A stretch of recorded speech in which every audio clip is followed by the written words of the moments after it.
واخلئ دا غوړ خبر پاکستان له لوی تباهۍ سره مخ شو. پاکستان سقوط کوي خو کله او څنګه؟ په پاکستان کې وروستی حالت څه دی او حکومت یې له کومو ننګونو سره مخ دی؟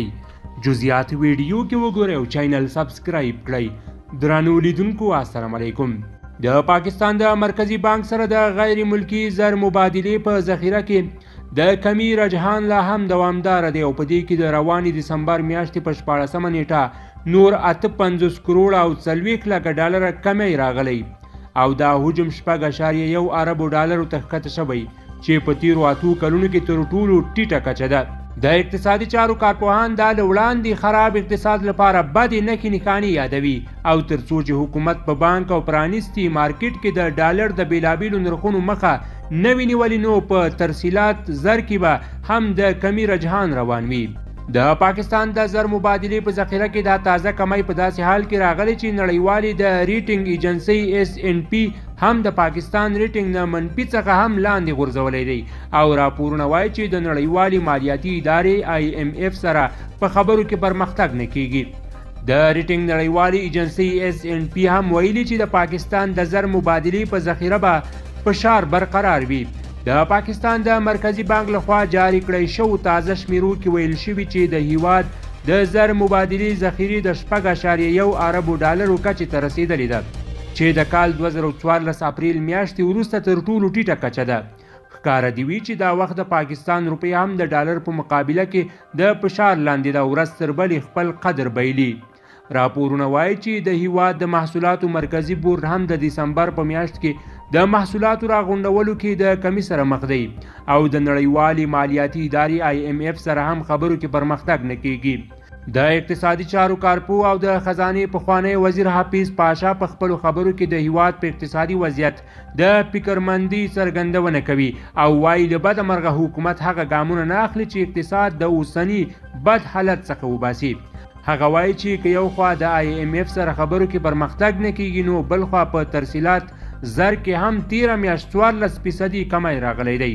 د نوموړي په وینا تر څو چې په بانک او پرانیستي مارکیټ کې د ډالر د بیلابیلو نرخونو ترمنځ فرق نه وي ختم شوی نو په بهرنیو هیوادونو کې مشت پاکستانی کارکونکي به ډالر د حوالې په لاره استوي.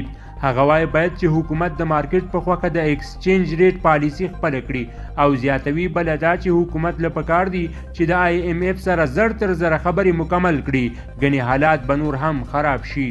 د تیر یو کال په مهال د مرکزی بانک سره د زر مبادلې په ذخیره کې د 11.8 ارب ډالرو کمی راغلی دی. د 2020 کال دسمبر کې د مرکزی بانک سره غیر ملکی زر مبادلې ذخیرې 11.1 ارب ډالر و چې اوس 6.1 اربو ډالرو ته غورځېدلی. د اقتصادي چارو کارپو شهریار بټ وایي هره ورځ د پاکستان په اقتصادي مشکلاتو کې اضافه کیږي. زموږ د زر مبادلې ذخایر نور غورځېدلي دي او دا د خطر علامې دي او زه باور لرم چې د پاکستان په سر د اقتصادي سقوط خطره اوس هم ګرځي. ښاغلی بټ وایي د دې خطر د مخنیوي لپاره به حکومت ته د بهر څخه ډالر راوړل وي او ډالر یې نه راځي. د نوموړي په وینا نه خو د پاکستان د دوستو هیوادونو د فنډ ورکولو ژمنې رښتیا شوي او نه نړیوالې مالیاتي ادارې پاکستان ته نه هم قسط ورکړی دی. کیدای شي د IMF سره معاملات د جنوري میاشت ته ورسي او تر هغې به د ریټینګ نړیوالې ایجنسۍ د پاکستان ریټینګ لاندې بوزي. د پاکستان د خزانې پخوانی وزیر مفتاح اسماعیل او نورو اقتصاد پوهانو هم په دې وروستیو کې ویره ښودلې وه چې تر څو د IMF پروګرام بحال نشي نو تر هغې به د پاکستان اقتصاد د سقوط د خطر سره مخامخ وي. پاکستان په 2019 کال کې د نړیوالې مالیاتي ادارې سره د 6 اربو ډالرو د قرض پروګرام لاسلیک کړی و چې سږ کال یې دغه حجم 7 ارب ډالرو ته وغځاوه خو لا هم IMF پاکستان ته د 1.1 ارب ډالر قسط نه دی ورکړی.